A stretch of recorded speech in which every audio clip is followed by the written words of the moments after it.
One of the areas that abuse of power has shown up a lot in the news recently is with police abuse. One of the things that's been discussed around police reform is how we can make this stop, how we can end up fixing policing. A lot of the discussion is on a part of the problem that absolutely warrants attention, but is only part of the problem, and that's what the police do. So this involves solutions like putting body cameras on police officers, oversight, scrutiny basically, trying to make it so that there's deterrence to stop police officers abusing their position. What we don't think about often is not what the police do, but who the police are. On one end of the spectrum, people say that this is anti-police, because the data show that some certain types of people are more attracted to policing who frankly shouldn't be in a uniform, and therefore I'm trying to paint the police as some group of bad people, which is not what I'm saying. On the other end of the spectrum, politically, people are saying this is naive. Policing is fundamentally going to have these problems because the institution of policing was set up to abuse people. The way I came to this problem was to look at how recruitment of police officers determines who ends up in the uniform. And I was scouring across the United States and looking at various police departments, and one that stood out to me is this small suburb of Atlanta called Doraville, Georgia. Now, when you used to click on Doraville's website for the police department, you were greeted with this video that is quite frankly insane. The first thing you see is a literal tank with the SWAT team inside of it screaming across the frame. They're in military uniforms, they're carrying assault weapons, and they toss smoke grenades out of the vehicle. They shoot their weapons, and the whole thing is set to the soundtrack of death metal music. The people who look at that video and think, wow, that looks cool. I'd love to drive around Walmart in a tank with a smoke grenade and a huge weapon. They sign up. Now, New Zealand thought about it carefully.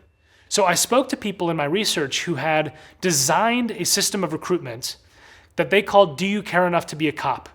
Basically what they start with is this very funny video in which police officers are chasing an unseen suspect, but stopping to help people cross the street, dancing with someone with a boombox for a bit, telling jokes that are quite funny. You kind of just ruined my flow now. There was supposed to be a big build-up, and now we have to go over this whole section again.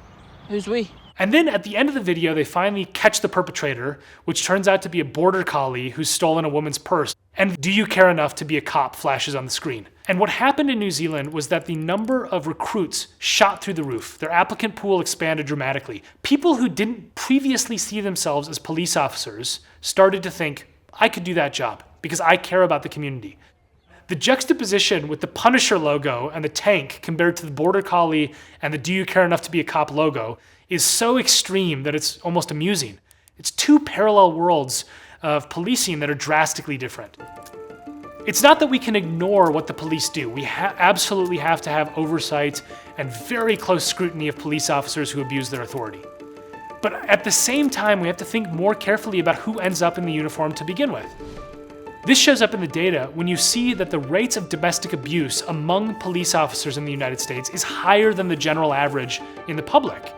So, when you think about why that's happening, perhaps it's that the job is making them a bit more on edge or causing them to behave in certain ways. I think what's more likely is that people who are abusive are disproportionately likely to seek out a job in which you can abuse people. So that means you have ever more important scrutiny and ever more important screening for who becomes a cop in the first place. That aspect of recruitment is often not part of the discussion, so I think we absolutely have to think about what the police do, but we also have to devote just as much attention to who the police are. Now, I'm not naive enough to think that my proposals mean that we will never have police abuse, we will never have police violence. These are deeply ingrained problems. I do think that we are not picking the low-hanging fruit of how we address some of these problems. And that means that we have to think more carefully about how we can make marginal improvements that add up. You have to make police behave better so that people want to be officers, and you have to present policing as though it is better, so that people apply when they are publicly minded as public servants rather than people who like the idea of holding power with a badge and a gun.